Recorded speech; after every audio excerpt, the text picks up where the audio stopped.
Hello and welcome to this week's edition of the National Podcast, normally recorded in our studio at the Bishopbriggs Media Centre, currently recorded from our volunteers' homes. To keep in touch with us, use our social media platforms, Facebook, Instagram and Twitter, which are all at Q and Review.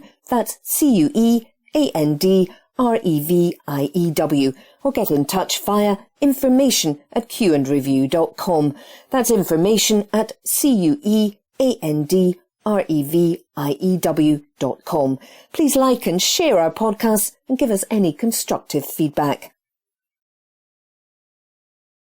You're listening to The National as published on Friday the 6th of May 2022. Comment. There is nothing transphobic about defining what a woman is. By Joanna Cherry, columnist. Westminster is currently prorogued, legally this time, as we await the start of a new parliamentary session next week.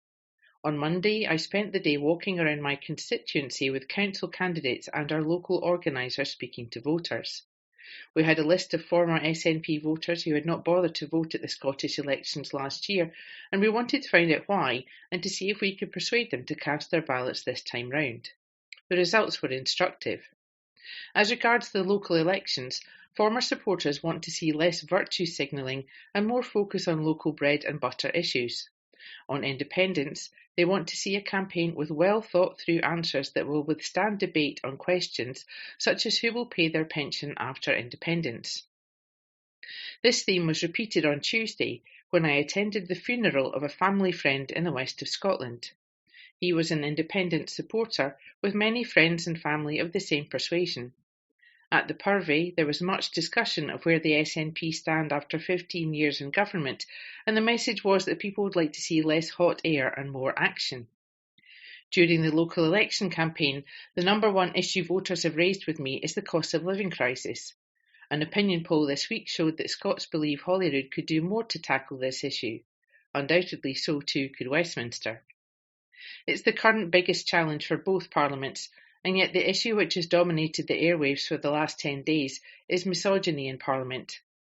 Regular readers of this column will be aware that I agree there is a problem with misogyny in politics. That has certainly been my experience. However, at a time of national crisis, I think politicians should be focusing less on their own problems and more on those of their constituents. That said, the hypocrisy surrounding this duty really needs closer examination. I have been slack-jawed listening to male politicians bumping their gums about misogyny when the same men have, to my certain knowledge, at best ignored and at worst participated in the bullying, intimidation and harassment of women in public life who do not agree that anyone should be able to self-identify as a woman. Misogyny is dislike of, contempt for, or ingrained prejudice against women. And yet the same men will entertain the argument that it is transphobic to define what a woman is. Worse still, so will some women. Earlier this week, the First Minister refused to define what a woman is and insisted that to do so would oversimplify the gender debate and risk harming trans people. She said she would argue, until my dying breath, that there was no conflict between women's rights and trans rights. Several commentators responded by pointing out that the FM has not actually argued this case other than to dismiss women's concerns as not valid. Not to be outdone, Ruth Davidson also declined to define what a woman is, describing it as a gotcha question, and went on to say that the debate over reform of the GRA is polarised and has been oversimplified. Yet, if you look at Ruth's track record at Holyrood and in the House of Lords, she has done nothing to address the complexity of the debate, or indeed to encourage debate at all. When brave SNP and Labour MSPs such as Joan McAlpin and Johan Lamont were trying to address these issues in committee and on the floor of the Holyrood Chamber, she was nowhere to be seen. And as their lordships have grappled with the policy issues thrown up by self-identification across the board, from prisons to hospitals, Ruth's voice has been unusually silent. Davidson said the issues are nuanced. She is right about that. They require a proper understanding of complex legislation such as the Equality Act 2010. But it is the job of politicians to read and understand the law. You cannot properly reform the existing law if you don't understand it. There is in fact nothing transphobic about defining what a woman is. The Equality Act, passed by a Labour government and supported by the SNP, defines a woman as a female of any age. Is that transphobic? In 2014, the Scottish Government proposed to enshrine the protected characteristic of sex in an independent Scotland's interim constitution. Was that transphobic? Is biology transphobic? When you put it this way, you really see how ludicrous what passes for the debate on this issue has become. You cannot defend women's rights if you cannot define what a woman is.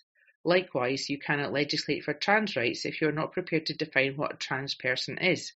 And the reforms to the Gender Recognition Act don't do that. The right to self-identification, which is proposed to enshrine in law, is not confined to trans people, it is for anyone. This means that any man, whatever his intentions or motivation, can self-identify into the category of women. This is what concerns women like me. It is not trans people we fear, but men, and many of us have the experience of working with survivors of male violence and sexual abuse to know that we are right to be fearful. The Equality and Human Rights Commission has set out in some detail the problems that self-identification could pose for women's rights in the fields of criminal justice, single-sex spaces, sport and data collection. It has made it clear that under the Equality Act, females have a right to single-sex spaces if they are a proportionate means to achieve a legitimate end. Such ends include protecting privacy for women in areas such as refuges, changing rooms, rape crisis centres and prisons, and ensuring fairness as well as safety in sport. The attempt to slander the EHRC's work on this as transphobic failed when the UN dismissed an unfounded demand by some campaigners on one side of the debate to have its status as a human rights body removed. It is now the responsibility of MSPs to address the EHRC's well-founded concerns. However, it is little wonder, given the onslaught on the EHRC and politicians such as me and Rosie Duffield, that most of our current MSPs seem reluctant to address the detail of this debate. They are worried about being branded transphobic, losing their positions and receiving violent threats. Based on my personal experience, they are right to be worried. However, my personal experience also shows that it's possible to survive such attacks and to go on arguing for what you believe is right. The tide is turning, with a number of significant legal victories for gender-critical women and increased awareness of the issues, despite the best efforts of some lobbying organisations to have no debate. One council candidate in Edinburgh said they had received more emails on the issue of sex and gender identity than all the other issues put together. It is a pity that no SNP conference has ever properly debated these issues. It would have been useful to have had a debate of the calibre of the famous NATO membership debate back in 2012. As things stand, the policy of the SNP is to reform the GRA. I have no difficulty with that. My difficulty is with the policy of self-identification, which was not in the SNP manifesto and for which our conference has never voted. So here's my challenge to Nicola Sturgeon and Ruth Davidson. I'll debate these issues with you in public. Name the date and the place and I will be there. As the For Women Scotland group has said, asserting you are right and refusing to hear opponents is not an argument. This article was by Joanna Cherry. This article is from The National, date 6th May 2022, from the Culture section. Channel 4's Unfair, premiere for series inspired by the lives of show people in Glasgow. By Craig Meehan. They say, write what you know, and Emma Lennox has done just that. Her debut series Unfair premieres today, and it's one that's been years in the making. The Glasgow writer, originally from Fife, has been inspired by her own life. She moved into a showman's yard in the East End of Glasgow with her now husband Mitch, not knowing a great deal about fairground life. Now, Lennox, described by Channel 4 as one of the UK's exciting new talents, has been given her TV breakthrough, inspired by her life on the yard in a city with the highest density of show people in Europe. Unfair follows the story of Sorcha, Kat Ronnie, a clueless student who moves into a showman's yard with her boyfriend Bentley, Dylan Wood. Sorcha has fallen out with her own family and is desperate to fit in with Bentley's, but she knows nothing of show people culture. Made by Skye-based company Young Films, Lennox hopes it'll fill Scots with laughter while accurately representing an underserved community. With Unfair, she said, I really just wanted to show, because there's so many misconceptions, that it's just families living here just like anywhere else really. I wanted to have a clash of cultures comedy situation that happens to be set in a showman's yard. Lennox told The National it was vital she worked with an organisation like Fair Scotland, a group dedicated to promoting the heritage of Scottish show people and fairground culture. She said, I'm basing the story off my own experiences, but without that support from the community, I wouldn't be able to make it, and I wouldn't want to make it either. I know how damaging some media has been to the community over the years, so I wouldn't want to do something that's added to that. The programme was filmed in a real show person's yard in Shettleston and will see appearances from the In-Betweeners Joe Thomas and Outlanders Grant O'Rourke. The show also comes after a victory for the community, which has been fighting to have showman women appear as an ethnic group option on the 2022 Scottish census. More than anything, though, it's a comedy first and foremost, Lennox said. And I'm not trying to represent the entire show people community. That is just my little perspective of it. It's really a story about family. But I do think having at least this one story that is a bit more of a positive thing of actual people in amongst a sea of myths and misconceptions will hopefully make people think twice about what they think show people are. Lennox added that representation of Scotland generally was lacking in the media. She said, there are so many sides in Glasgow, not to mention the whole of Scotland, that isn't seen on screen. We just don't get enough made up here altogether.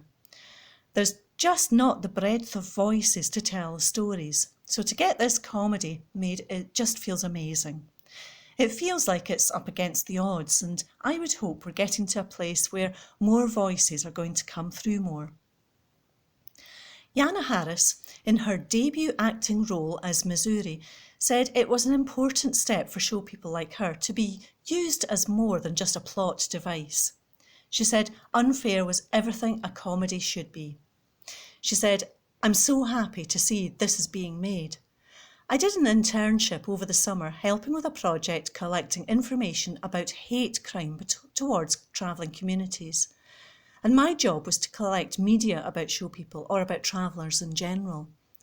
I was just collecting articles on anything that had the buzzword gypsy or traveller and any depictions I could find. It was really scary and upsetting.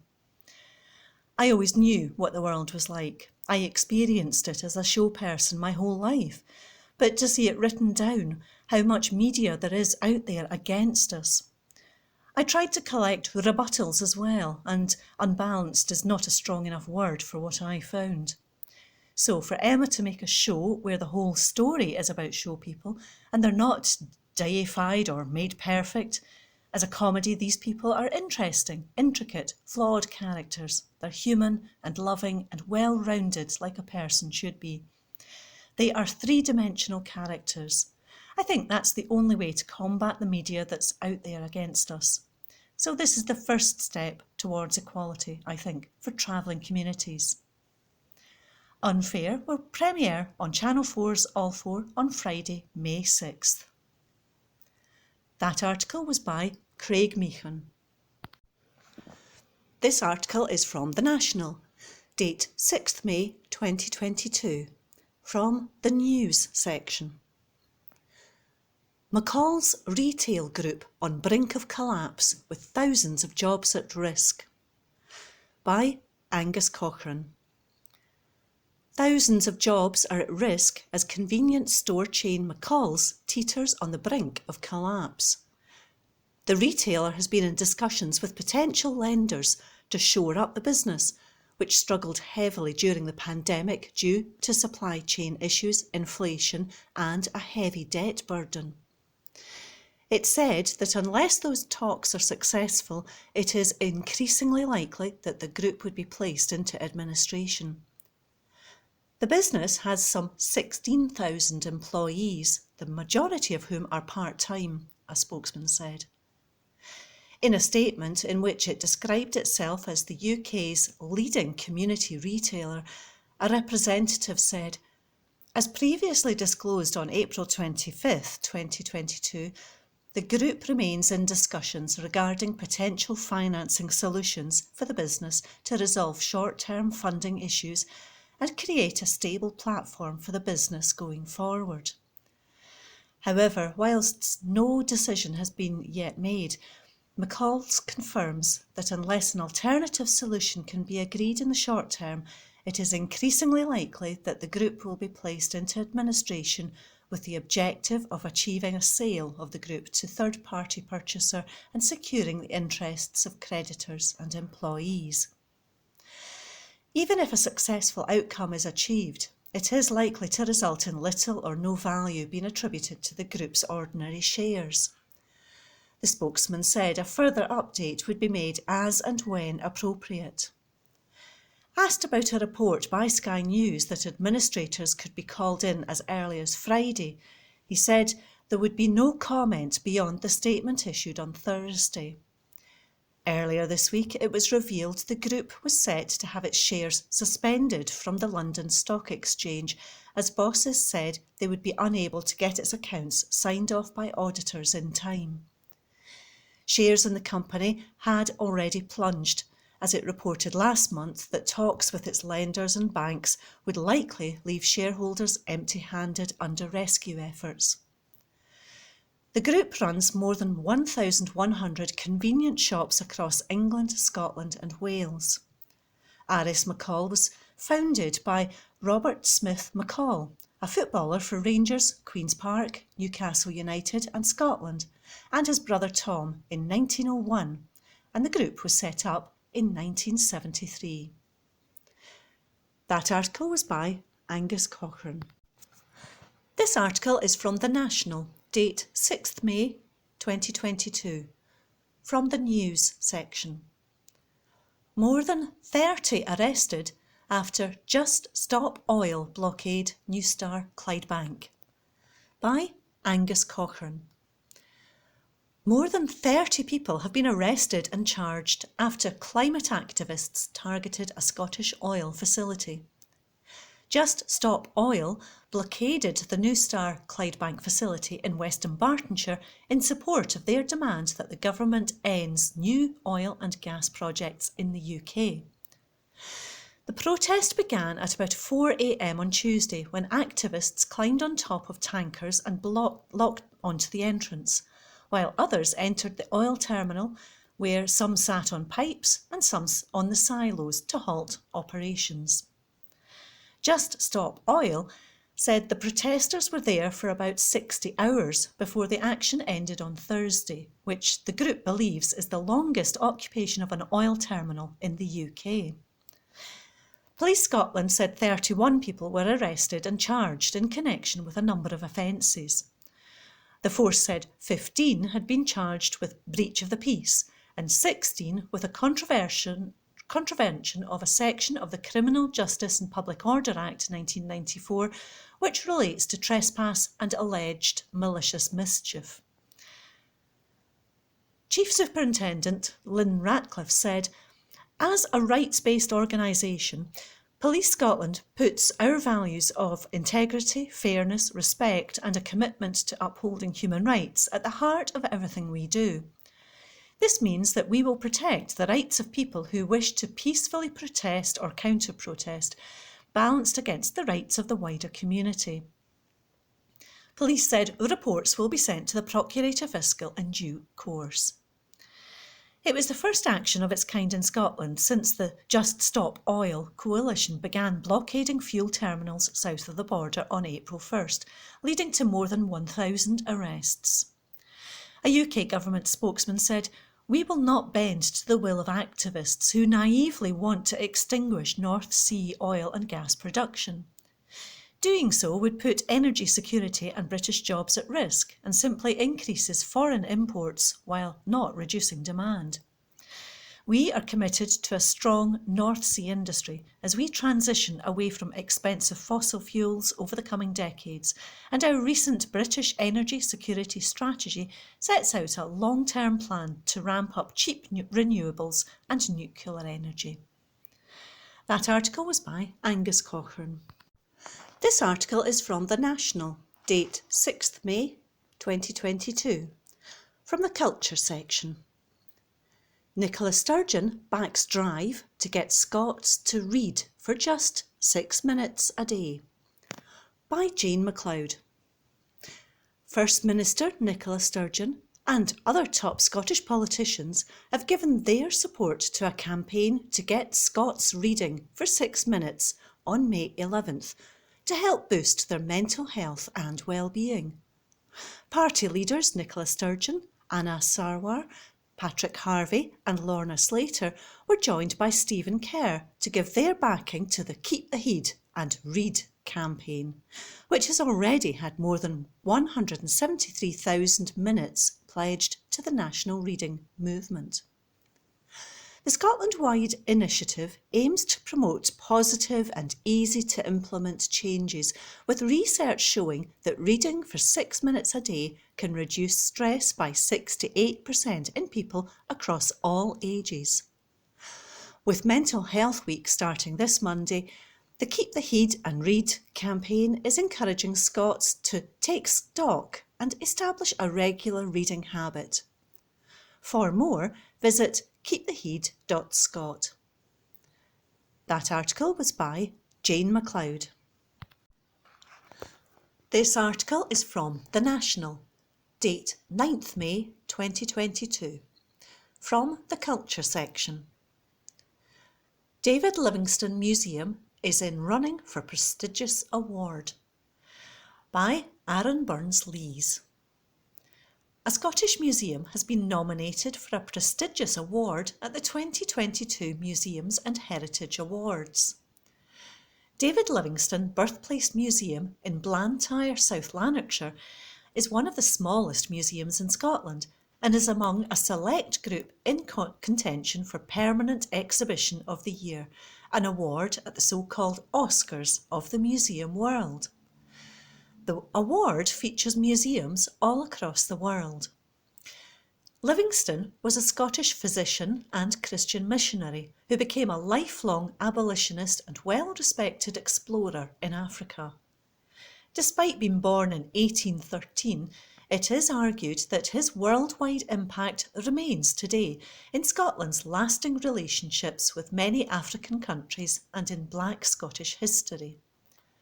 The museum recently received a £9.1 million investment boost, allowing it to add to its displays and renovate existing exhibitions. Grant Mackenzie, director and trustee at David Livingstone Birthplace Museum, said, "We are delighted to be recognised by the Museums and Heritage Awards as one of the best permanent exhibitions this year. This recognition is truly reflective of the importance of Livingstone's story for the modern day. When many of the books about Livingstone were initially written, there wasn't much information about the people he met and worked with in Africa. Some weren't named, some of them weren't even written about. We have found out lots more about them since then, and the reinterpretation of the collection is much more reflective of the real experiences Livingstone had. In the new museum, we show how Livingstone successfully collaborated with the local people he met to achieve his great feats of exploration. Wherever possible, we've tried to humanise Livingstone, showing his flaws as well as his great qualities.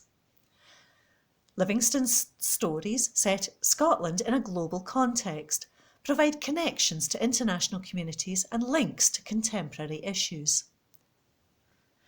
Professor Sir Geoff Palmer, Chancellor of Heriot-Watt University and member of the Museum Advisory Panel, said, "I am delighted that the David Livingstone Birthplace Museum has been nominated for this important award, which recognises the national and international importance of the life story it contains. History and education go together, and this can be seen at this museum. 70 years ago, as a boy in Jamaica, my aunts insisted that I attend church 3 times every Sunday. The story of David Livingstone's life as a missionary and explorer was told frequently, and this helped to shape my values and my education. Therefore, it was a dream come true when I visited this museum in Blantyre, near Glasgow. That article was by Aaron Burns-Lees. This article is from The National, date 9th May 2022, from the Politics section. The trajectory of the Greens may mimic the SNP's historic ascent. By Stephen Payton. At first, the early sampled data from the Glasgow local election count didn't seem entirely right. Hunched around a single laptop in the Emirates Arena as Green activists strode back and forth with hastily penned tally marks of information, the small team entering the sampled ballot boxes was sceptical.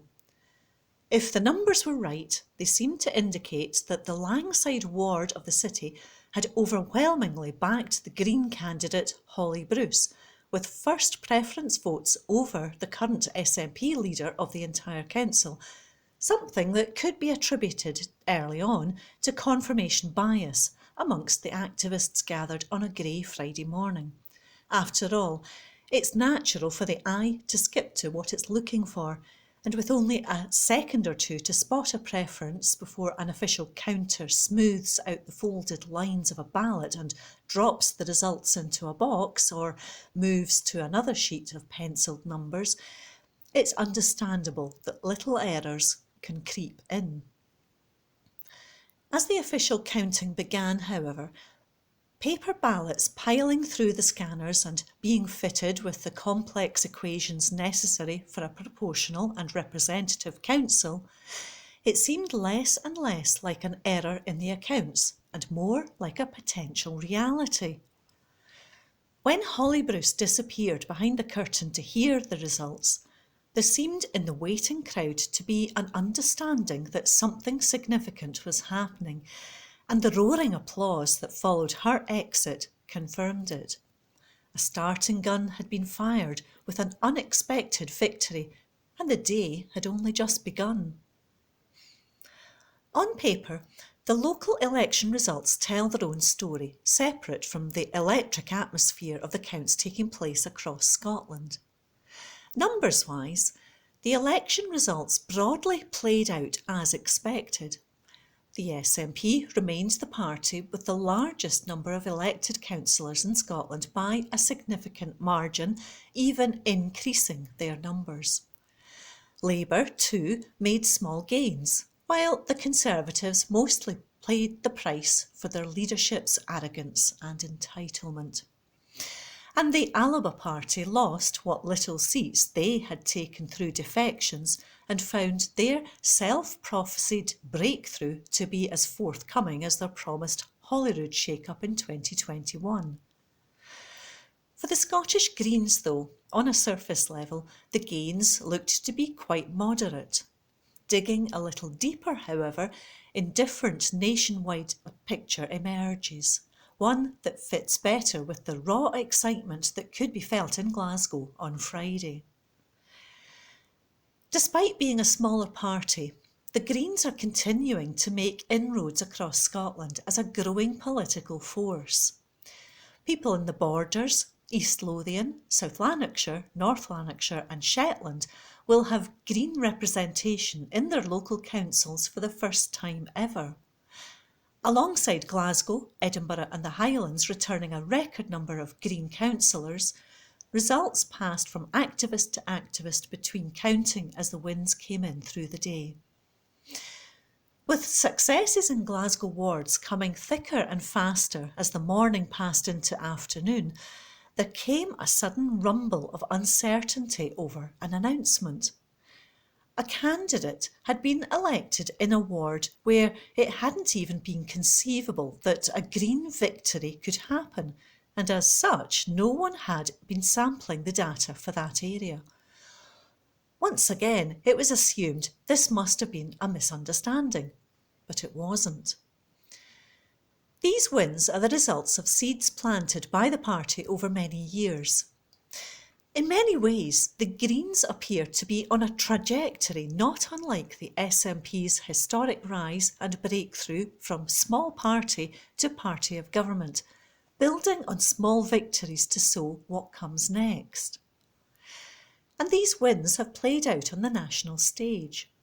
Despite their size, the Greens hold a significant degree of power, not only through the controversial cooperation agreement with the SNP, but in the local arena too.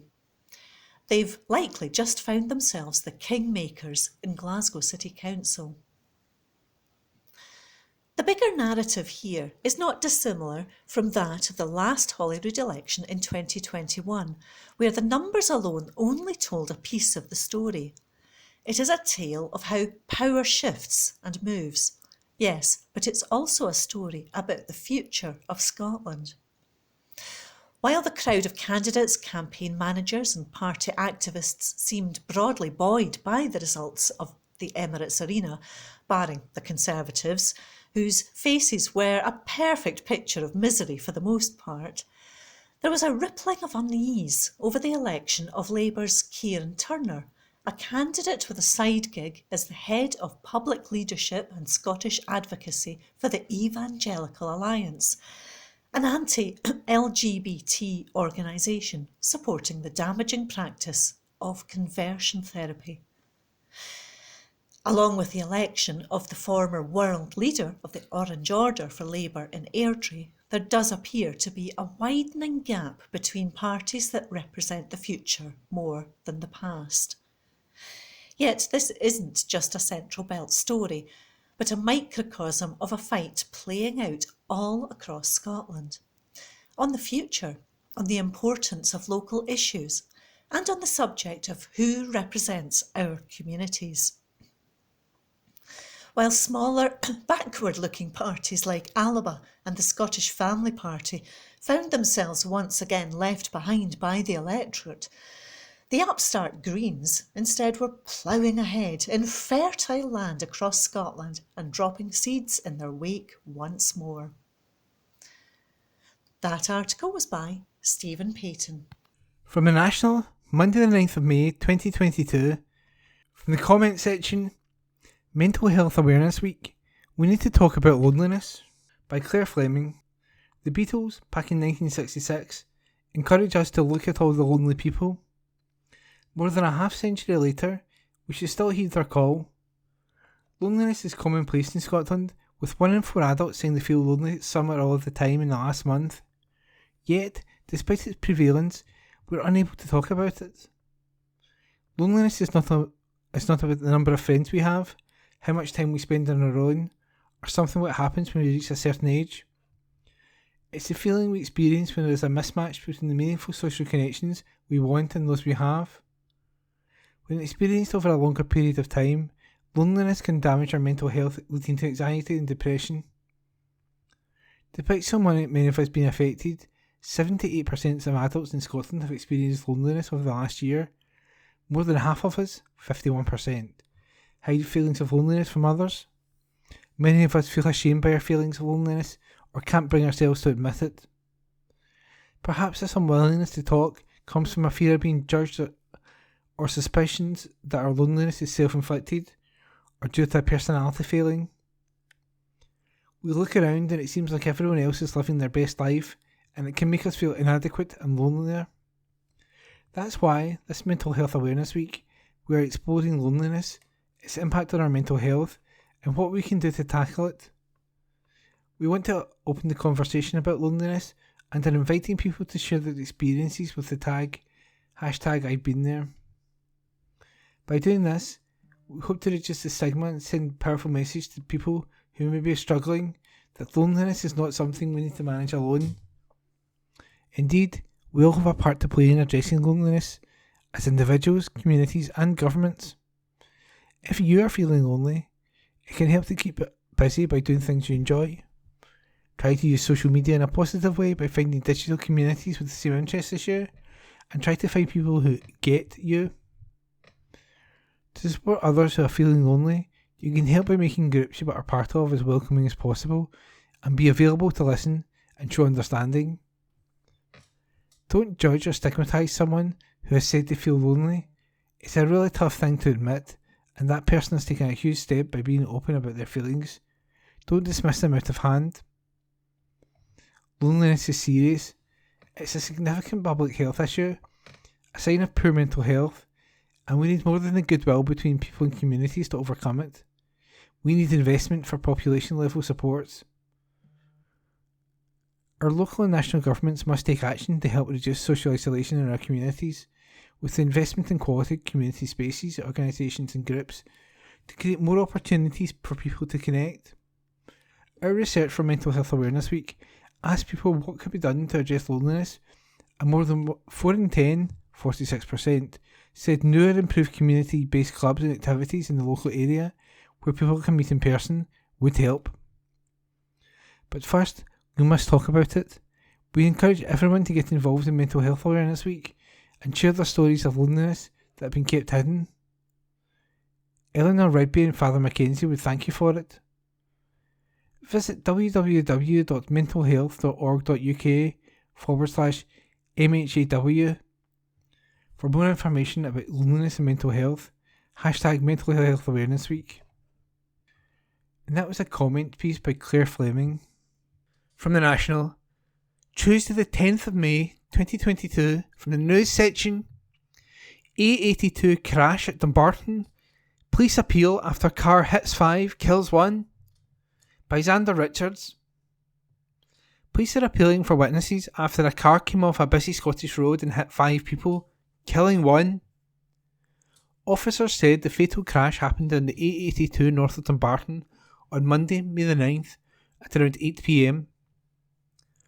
A grey BMW 3 Series hit 5 men who were working on the grass verge near the Lomondgate roundabout. Emergency services were called to the scene, where a 59-year-old man was pronounced dead. A 37-year-old man was taken to the Queen Elizabeth University Hospital in Glasgow in a serious condition. 3 further men, aged 38, 43 and 46, were taken by ambulance to the Royal Alexandra Hospital in Paisley and released after treatment. The 43-year-old male driver of the BMW and his 35-year-old passenger were uninjured. Sergeant Hugh Nichols from the Road Policing Unit at Dumbarton said, "Our thoughts are with the family and friends of the man who died and his colleagues who were injured. Our inquiries into this crash are continuing, and I would appeal to anyone who witnessed this crash or who was driving on this road and has dashcam footage to contact us. I would also like to hear from anyone who saw the BMW 3 Series car driving on this road before the crash took place. Anyone with information should contact police through 101 with reference number 3304 of 9th May. And that article is by Xander Richards. From the National, Tuesday the 10th of May 2022, from the news section, police accused of racism and incompetence leading to death of Sheku Bayo, by Xander Richards.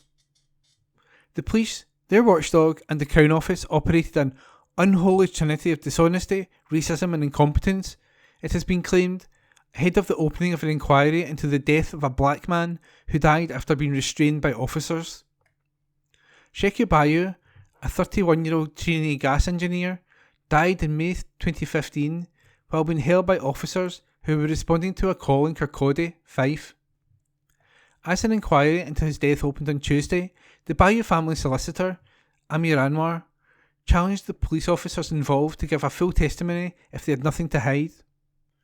The public inquiry, chaired by Lord Brackadale, is set to examine the circumstances leading up to the incident and following the management process and investigation into the death.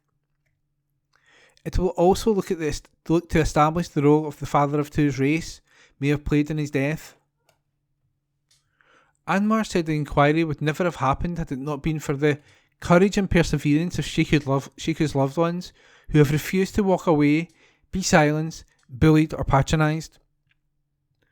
Over the years, it has become clear to the family that the police, PIRC, the Police Investigation and Review Commissioner, and Crown Office has operated an unholy trinity of dishonesty, racism and incompetence, betraying the word justice, he told a press conference. Caddy Johnson, Bowie's sister, has no doubt the way Shiku or her family were treated by the justice system would not have happened had Shiku above been white.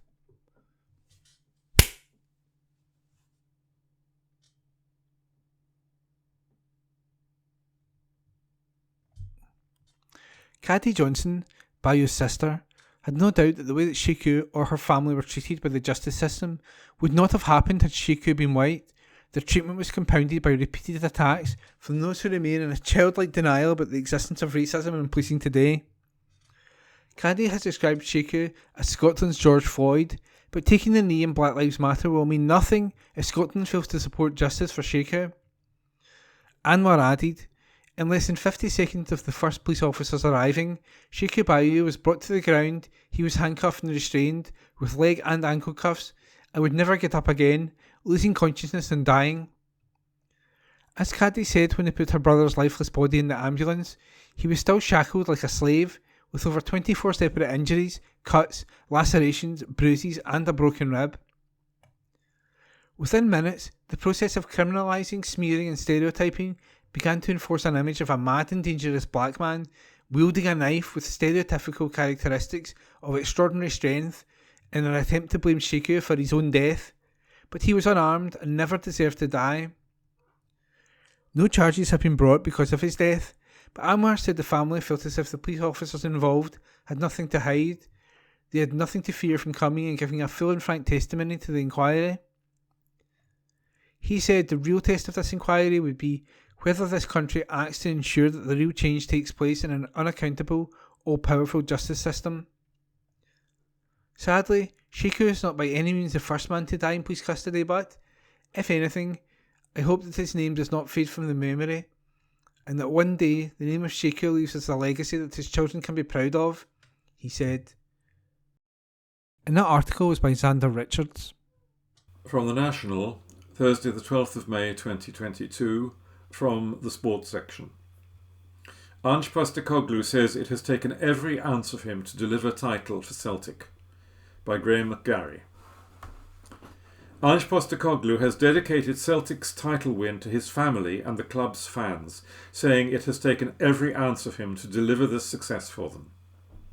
The Celtic manager was visibly emotional as he reflected on the magnitude of his achievement, fulfilling his lifelong dream in the process, and acknowledged the impact his feat would have for his homeland of Australia too.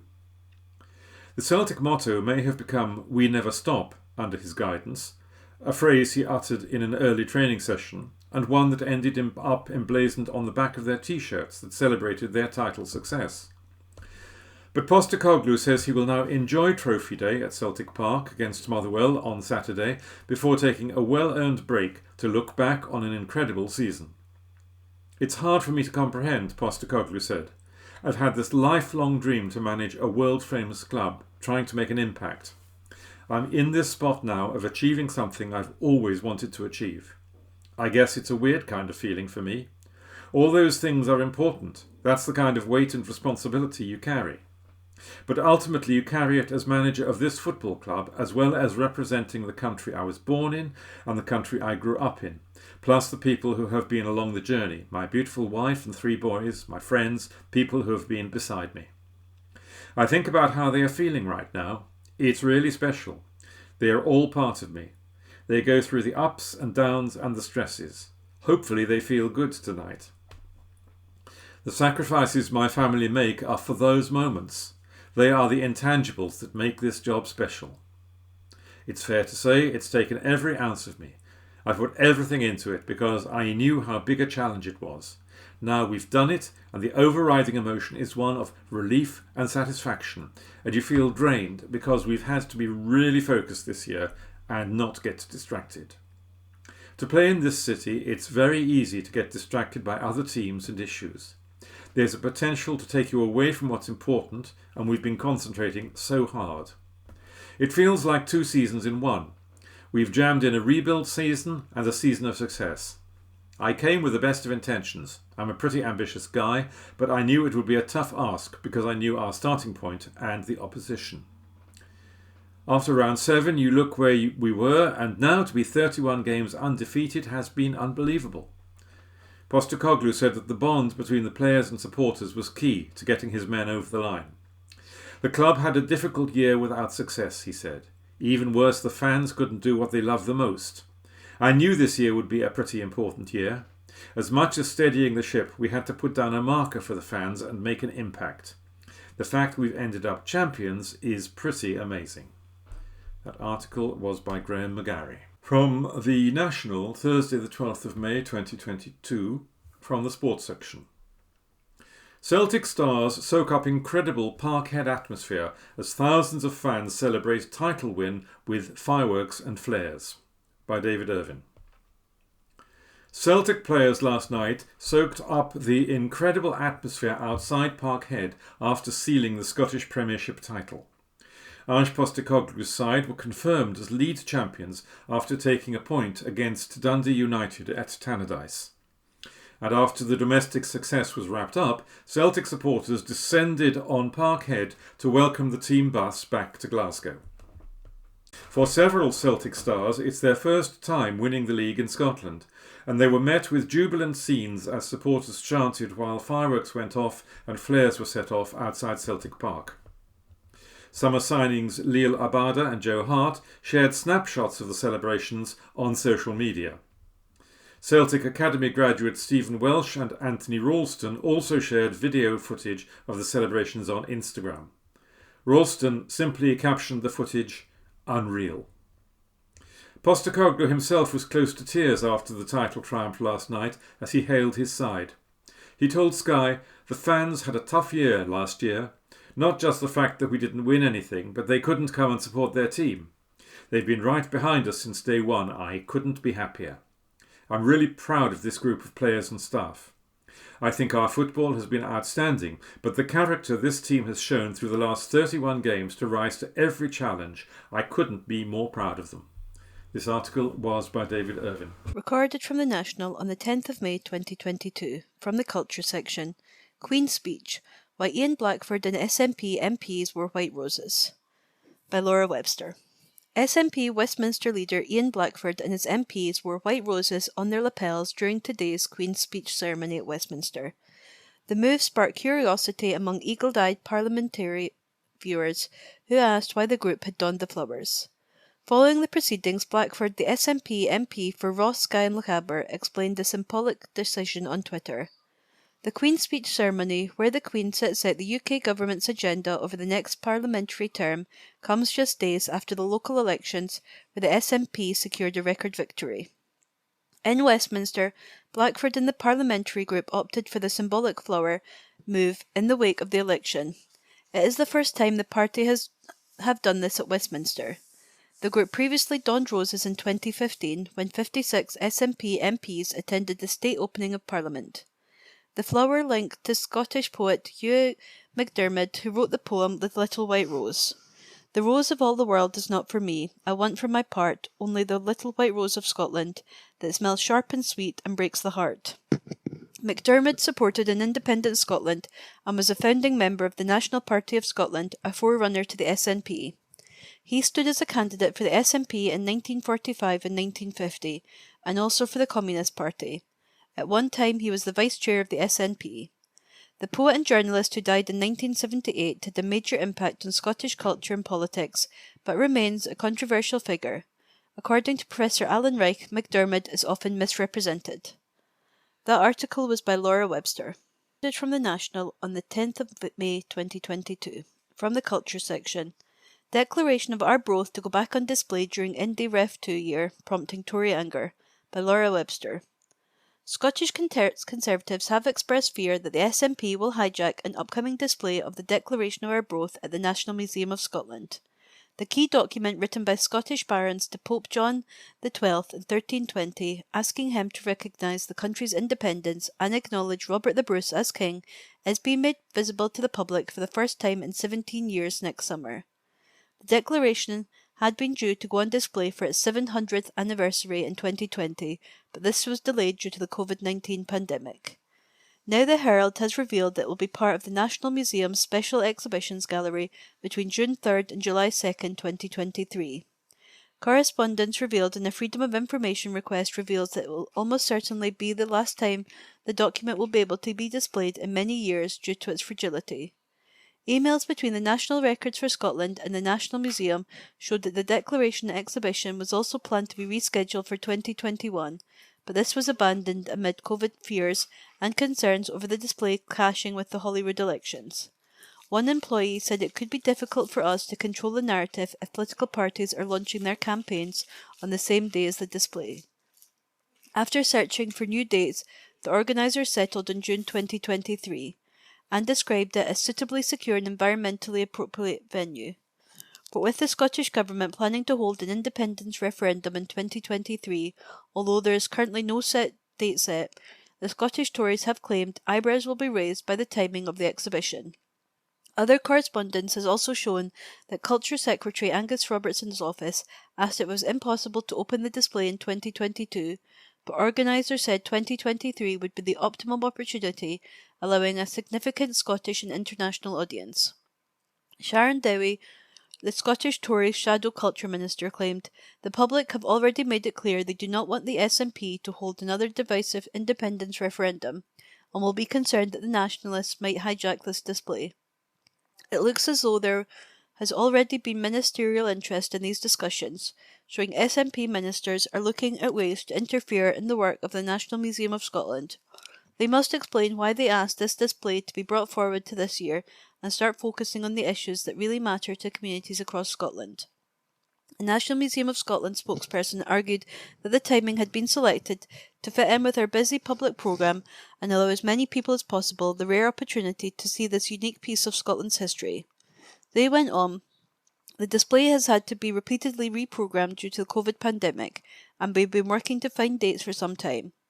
While we are aware that a potential independence referendum for next year has been the subject of discussion since last week's local election results, no specific timings have been published, and there is no reason to reconsider our approach. The Declaration of Arbroath, considered one of the country's most important documents, was last displayed at the Scottish Parliament. SNP's MPs mocked the Tories for their reaction to the document's upcoming display, describing their responses as ridiculous. Stuart MacDonald, MP for Glasgow South, said, in a crowded field, the Scottish wing of the Tory party must be their most mind-numbingly ridiculous, paranoid and intellectually void. John Nicholson, the party's culture spokesperson at Westminster, added, Tory folly on display too, as the Declaration of Arbroath to be displayed for the first time in 17 years. Is there a more ridiculous party than the Scot Tories? Mary Hunter, who lost her seat on Glasgow City Council last week, also commented, This is a completely absurd row. The Declaration of Arbroath is a hugely important part of our history, no matter your views on independence. It's pretty miraculous that it survived all these centuries. It will be amazing to see it. That article was by Laura Webster. The National Politics on Wednesday the 11th of May. Council's SNP group secures backing to form administration.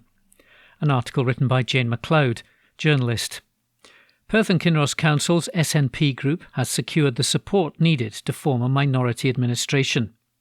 The SNP group has grown from 13 to 16 councillors following last week's local elections, making it the biggest political group in Perth and Kinross Council.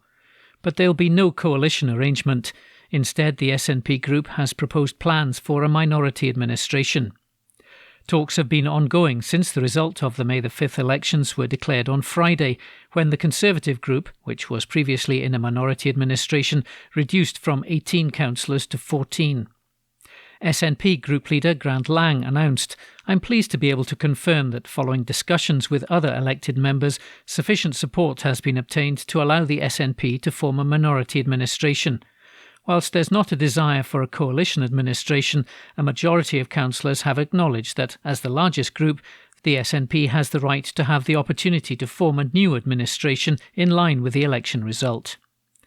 These discussions over the weekend and today have been professional and productive, with many elected members across the spectrum sharing key priorities for the future of Perth and Kinross, and we look forward to working collaboratively with others on developing a cross-party 5-year plan in line with these shared objectives. We're confident that this collegial and mature approach to local government is what the people of Perth and Kinross want to see from their elected representatives. We certainly wish to have mutually respectful and constructive relationships with others to ensure the best outcomes for all who live in, work in or visit our beautiful area. Perth City Centre SNP councillor Eric Drysdale has been announced as the SNP's new deputy leader. He said the first priority of this SNP administration will be to seek to draw all councillors from all political parties together to agree what more we can do to help the people of Perth and Kinross deal with the cost of living crisis. Every one of our constituents will be facing difficulties, and for some those challenges will be unbearable. We will start work right away to identify what practical help the council can give to those who are struggling the most. The 4 independent councillors have agreed to form a political group as the Independents. While they will not enter into coalition with the SNP, they'll allow the SNP to go ahead with a minority. Scottish Labour's Anna Sawa ruled out Labour entering any formal coalition in Scotland's councils. In Perth and Kinross, Labour's 2 councillors are taking a position of neutrality and will not support any proposal. As a result, even if collectively the 4 Lib Dem and 14 Conservatives choose to oppose the proposal, they would not have the support needed to form their own coalition administration. Independent Highland Perthshire councillor Xander McDade said, "The independent councillors will not be going into coalition with any party. The independent group has agreed that the SNP, as the largest party on the council, should get the first opportunity to form a new administration." He added, "The independent councillors are clear, as we indicated before the election, that the council needs a 5-year plan that will deliver on agreed policies for our local communities, and we'll work constructively with all parties on the council to agree and deliver that plan." As in the last council, the independent councillors will continue to provide strong scrutiny and play a role in the wider governance of the council. Labour's Gowrie councillor Alistair Bailey said, "We in Perth and Kinross will have a position of neutrality." Conservative leader John Duff said there will not be an agreement until May the 25th, when we hold the next council meeting. "We've had discussions with some councillors we feel we could work with to see if there's a majority. It's not easy to form a majority."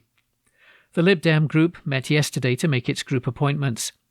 Ultimately, proposals look set to go before councillors on May the 25th, including who will be the next provost and the possible minority administration. An article written by Jane MacLeod.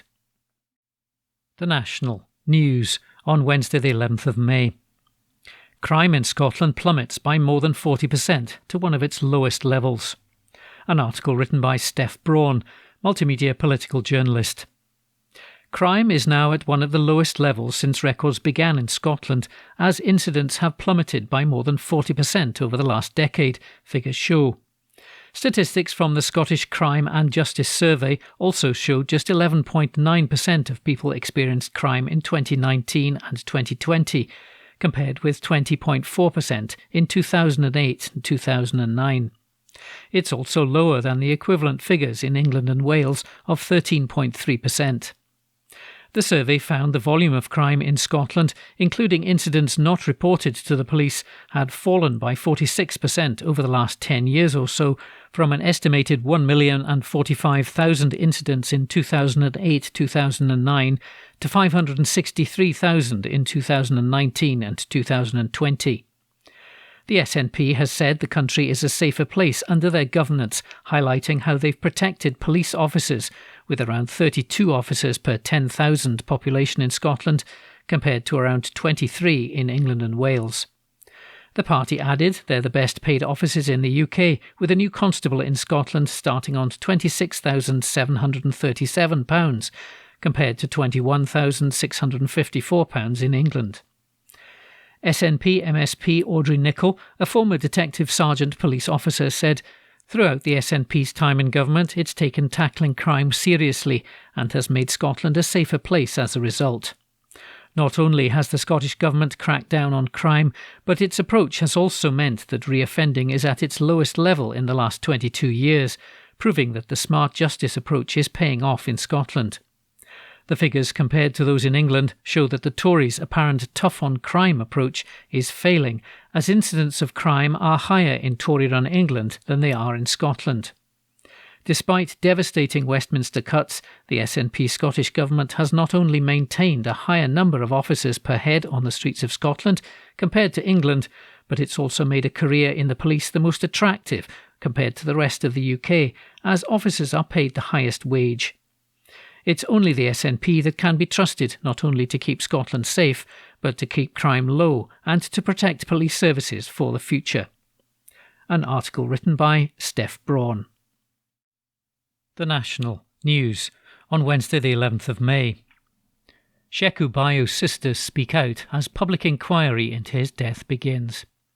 An article written by Laura Webster and Xander Richards. The sister of Sheku Bayo has told how she no longer feels safe in Scotland after her brother died in police custody. Caddy Johnson spoke briefly at the start of a public inquiry into the death of her brother 7 years ago. She told the hearing in Edinburgh, "I don't feel safe anymore here in Scotland. I feel nervous and worried for my children. I fear for the safety of my nieces and nephews. Why should I have to feel this way?" Her comments came after claims that the police, their watchdog and the Crown Office operated an unholy trinity of dishonesty, racism and incompetence. Amma Anwar, the solicitor representing Mr Bayo's family, spoke out just before the inquiry, which is examining the death of the 31-year-old trainee gas engineer in May 2015, got underway. And Mr Anwar challenged the police officers involved to give a full testimony if they had nothing to hide. The public inquiry, chaired by Lord Brackadale, is set to examine the circumstances leading up to the incident and the following management process and investigation into the death. It'll also look to establish the role the father of two's race may have played in his death. Mr Anwar said the inquiry would have never happened had it not been for the courage and perseverance of Sheku's loved ones who have refused to walk away, be silenced, bullied or patronised. Over the years, it's become clear to the family that the Police Investigations and Review Commissioner and the Crown Office has operated an unholy trinity of dishonesty, racism and incompetence, betraying the word justice, he told a press conference. Caddy Johnson has no doubt that the way Sheku or her family were treated by the justice system would not have happened had Sheku been white. Their treatment was compounded by repeated attacks from those who remain in a childlike denial about the existence of racism in policing today. Caddy has described Sheku as Scotland's George Floyd, but taking the knee and Black Lives Matter will mean nothing if Scotland fails to support justice for Sheku. Mr Anwar added, in less than 50 seconds of the first police officers arriving, Sheku Bayo was brought to the ground. He was handcuffed and restrained with leg and ankle cuffs and would never get up again, losing consciousness and dying. As Caddy said, when they put her brother's lifeless body in the ambulance, he was still shackled like a slave, with over 24 separate injuries, cuts, lacerations, bruises and a broken rib. Within minutes, the process of criminalising, smearing and stereotyping began to enforce an image of a mad and dangerous black man, wielding a knife and with stereotypical characteristics of extraordinary strength, in an attempt to blame Sheku for his own death, but he was unarmed and never deserved to die. No charges have been brought because of his death, but Mr Anwar said the family felt if the police officers involved had nothing to hide, they had nothing to fear from coming and giving a full and frank testimony to the inquiry. He said the real test of this inquiry would be whether this country acts to ensure that real change takes place in an unaccountable, all-powerful justice system. Sadly, Sheku is not by any means the first man to die in police custody, but if anything, I hope that his name does not fade from memory and that one day the name of Sheku leaves us a legacy that his children can be proud of, he said. The public inquiry, which is being held at Capitol House in Edinburgh, began with a minute's silence, with Lord Brackadale saying the focus of today is on Sheku Bayo himself and what he meant to those he left behind. Mr Bayo's three sisters, Khadijatu Johnson, Adama Jallow and Cosna Bayo, attended the inquiry yesterday. His mother, Aminata Bayou, was also present after travelling to Scotland from Sierra Leone. The room was packed with other relatives and friends, as well as members of Police Scotland, including Chief Constable Ian Livingston. Cosna Bayou said, 7 years since we lost our brother. The pain is still there. I miss him so much. We will carry on to make sure his legacy lives on. Ms. Jallow, before breaking down into tears, said, Sheck was a fun, loving, cheeky boy. There was no doubt he was a mummy's boy. Kadijatu Johnson then took over and read the rest of her sister's statement, which added, and the thing that was unquestionable was that he loved his family. Nothing mattered to Sheck when he was with his 2 sons. They were his world, and there was never a dull moment when Sheck was around. An article written by Laura Webster and Xander Richards. Recorded from the National on the 11th of May 2022. HBO Succession star Brian Cox supports Dundee Libraries as part of reading campaign, by Craig Meehan.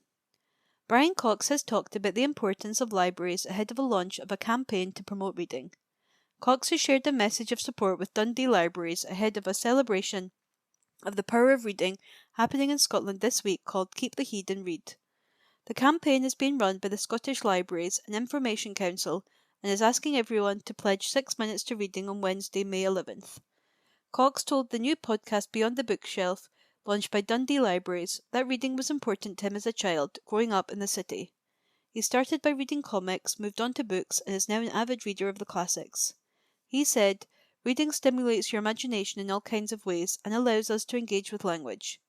Reading is about knowledge and how we discover things. We have the internet, of course, but there is nothing that compares to a good novel. Reading helps us understand our history, provokes thought, and stimulates our imagination. Tanya Duthie, Service Manager, Information Services at Leisure and Culture Dundee, said, in his recent autobiography, Brian Cox talks about how important reading was to him as a child growing up in Dundee and into adulthood. As his new book is newly published, and because of his local connection and links to this campaign, we reached out to Brian to ask why reading is important to him, and we were delighted to receive this response. It was really kind of him to take time to support us, and we hope that it encourages everyone to pledge 6 minutes of reading on May 11th. Pamela Tulloch, Chief Executive at SLIC, said, this campaign was designed to highlight the positive impact reading can have on mental health and well-being, and the part local libraries can play in this process. Our ambition is to have as many people as possible, of all ages and abilities, reading anything from newspapers and books to comics and recipe books next Wednesday to kickstart this healthy habit. As we approach the National Reading Moment on May 11th, it's great to see so many people supporting the campaign and inspiring others to get involved. And you can still sign up and pledge your reading minutes at keeptheheed.scot. That article was by Craig Meehan. Recorded from the National on the 11th of May 2022. From the Culture section, Edinburgh International Book Festival unveils new site plan for years ahead, by Jane MacLeod. The Edinburgh International Book Festival has announced the venues for its upcoming events. The festival will be held at the Edinburgh College of Art before moving to a brand new city centre and University of Edinburgh site in 2024. Building on the success of last year's hybrid programme, this year will see the current site expand with both increased capacity and number of venues. Last year was the first year the book festival had moved site since it was formed in 1983, beginning its long-term partnership with Edinburgh University. As part of this partnership, the event will move to the Edinburgh Futures Institute in 2024, a landmark development based on the site of the old Royal Infirmary on Lauriston Place. Edinburgh University say they are transforming the building into a space for multidisciplinary collaborations and partnerships. The organisers say the Institute will give the book festival a variety of accessible indoor venues and outdoor areas, along with the facilities to stage a hybrid programme of live-streamed and in-person events. They say the venue offers ample space to create the atmospheric literary gathering place that audiences and authors have long valued for socialising, making connections and sparking ideas. Festival Director Nick Barley said, "We are hugely excited to be returning to the Edinburgh College of Art in August, where we can bring back the buzz of Edinburgh's best festival years. We will build on what we offered last year and look forward to sharing how this lovely, welcoming site can offer unforgettable experiences for audiences and authors. We've been working closely with the University of Edinburgh over the past 2 years and are thrilled that our new permanent home will be Edinburgh Future Institute from 2024, a historic building with an all-important village green outdoor area which has been developed for everyone to enjoy and of which our festival city can be proud. He went on, "It throws up extraordinary game-changing opportunities for the book festival, but importantly, for the first time in our festival's history, it helps us plan a number of years ahead. The new site will allow us to continue building back our world-renowned programme while putting accessibility, sustainability and innovation at the core of what we do with an all-important village green outdoor area." Principal and Vice-Chancellor of Edinburgh University Professor Peter Matheson said, "I am delighted that the University of Edinburgh is deepening our partnership with the Edinburgh International Book Festival. We will provide world-class venues and our students and staff will be an intrinsic part of the festival's programme, sharing and discussing ideas with audiences from Edinburgh and all over the world. We look forward to welcoming book festival goers to Edinburgh College of Art for the next 2 years. When the festival then takes residence in the Edinburgh Futures Institute from 2024, it will help realise the inscription etched on the wall, Pate Omnibus, which means open to all. This year's hybrid festival will take place August 13th to 29th. That article was by Jane MacLeod. The National, May 12. Scottish Islands to be served by Royal Mail postal drones. Report by Jane MacLeod. Royal Mail has announced plans to increase its use of drones for deliveries, with the creation of 50 new postal drone routes over the next 3 years. Under a partnership with drone company Wind Racers, and subject to Civil Aviation Authority approval, the move will provide faster and more convenient services for remote communities, said the Royal Mail. Drones will also help further reduce Royal Mail's carbon emissions and improve the reliability of island mail services. It currently uses ferries, conventional aircraft, and land-based delivery, which can be affected by bad weather. The first routes for the new service include the Isles of Scilly, Shetland Islands, Orkney Islands, and the Hebrides. Royal Mail said it was aiming to use up to 200 drones over the next 3 years, increasing to more than 500, servicing all corners of the UK. Royal Mail has conducted 4 drone trials over the last 18 months, including flights on Mull, the Isles of Scilly off the Cornish coast, and between Kirkwall and North Ronaldsay in Orkney.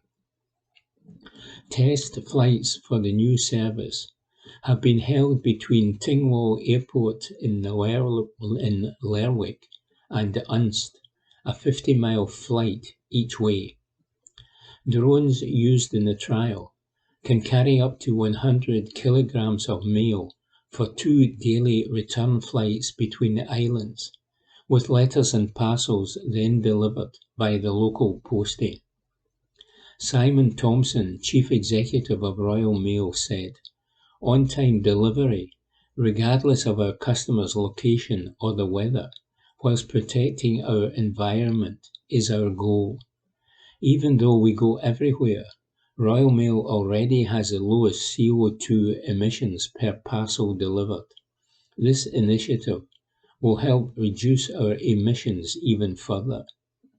Stephen Wright, chairman of the Wind Racers Group, said, "The middle mile of supply and logistics, especially to remote locations, has long been overlooked by the industry and is ripe for innovation. We have spent the last 5 years focused on developing the most commercially viable essential logistics drones, so we're truly delighted to be working with Royal Mail on this ambitious and pioneering deployment of autonomous aircraft." Report by Jane MacLeod. The National, May 12. Every Scottish university produces world-leading research. Report by Laura Webster. All of Scotland's universities are producing world-leading research according to an annual report. The UK-wide Research Excellence Framework (REF) assessment of research output shows that 41% of the work by Scottish universities is deemed world-leading. The REF is a thorough assessment looking at the quality of research in all disciplines at universities across the country. All of Scotland's universities have at least 50% of research judged as world-leading or internationally excellent. The REF judged 90% of all output to be outstanding or very considerable. Almost 90% of Heriot-Watt University research was deemed to be world-leading, and 87% at the University of Stirling was seen as internationally significant. Karen Watt, Chief Executive of the Scottish Funding Council, said, "Today's results underline the strength of university research in Scotland and reinforce the global reputation of our world-leading institutions. With almost 90% of Scottish university research being judged to have outstanding or very considerable impact, we can clearly see the real benefits that public investment is having on people's day-to-day lives. This is a huge achievement, and I would like to pay tribute to every member of staff who has contributed to this robust process, and to all those who continue to make such a huge contribution to addressing the societal challenges we collectively face." Jamie Hepburn, the Minister for Further Education, Higher Education and Science, said, "Today's results highlight the excellent research being carried out in our institutions and confirms Scotland's position as a world-leading research nation. They also demonstrate the impact of Scottish research across all disciplines, which is something we should be rightly proud of." Report by Laura Webster. The National, May 12. Nicola Sturgeon tears into Boris Johnson over cost of living crisis. Report by Angus Cochrane. Nicola Sturgeon has told Boris Johnson to stop talking and deliver meaningful action to tackle the cost of living crisis.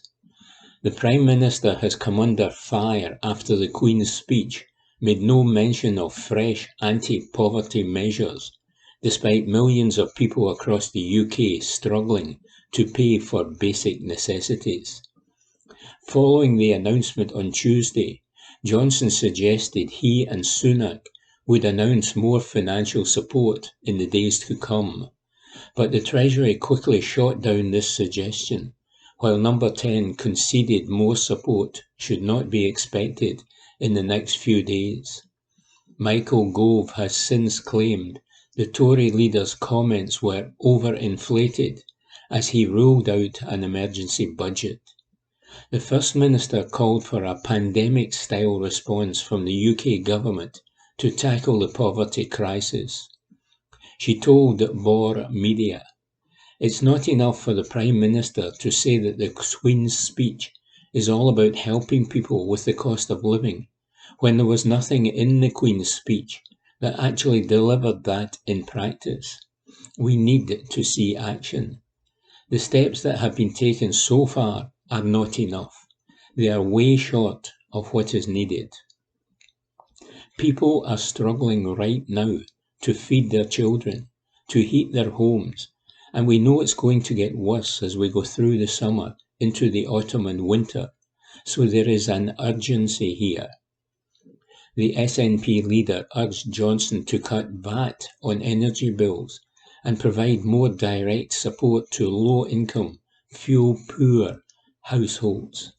She also called for Number 10 to follow the Scottish Government's lead and increase social security benefits to 6%. She continued, "We are seeing other governments across Europe take much more action, And of course, at the start of the pandemic, we saw a scale of response that was necessary to help people at that point.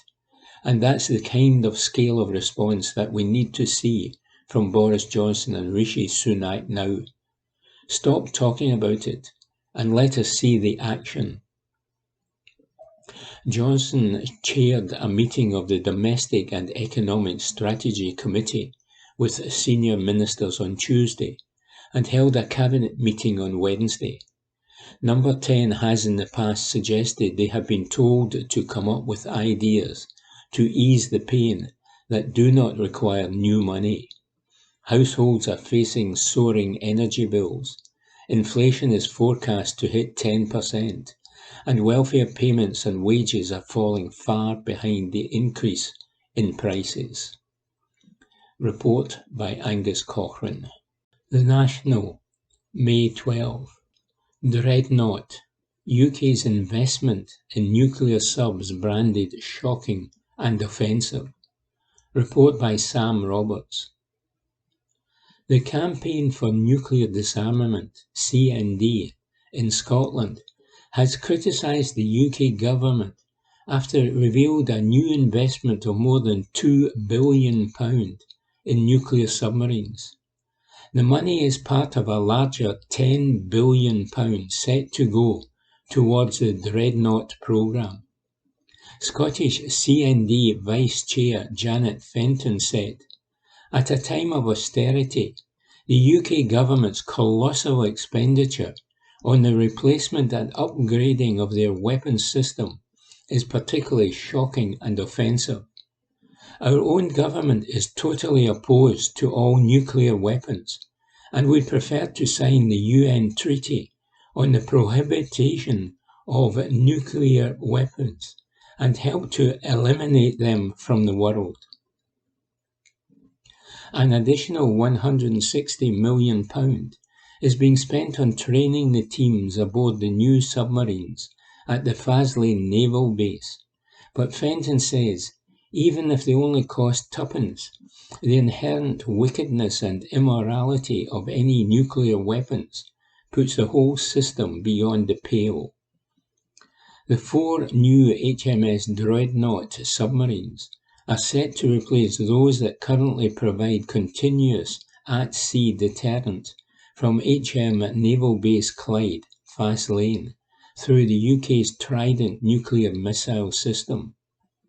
The Ministry of Defence say the nuclear-armed vessels will be based near Glasgow for as long as the international security situation makes it necessary, with the 4 new UK-built submarines to be staffed and ready to sail by the 2030s and expected to last close to 30 years.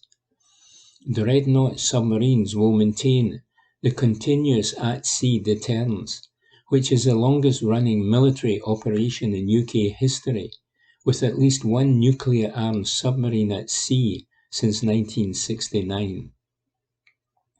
Jeremy Quinn, Defence Procurement Minister, said earlier this week, "The Dreadnought class will be crucial to maintaining and safeguarding our national security, with the nuclear deterrent protecting every UK citizen from the most extreme threats every minute of every day."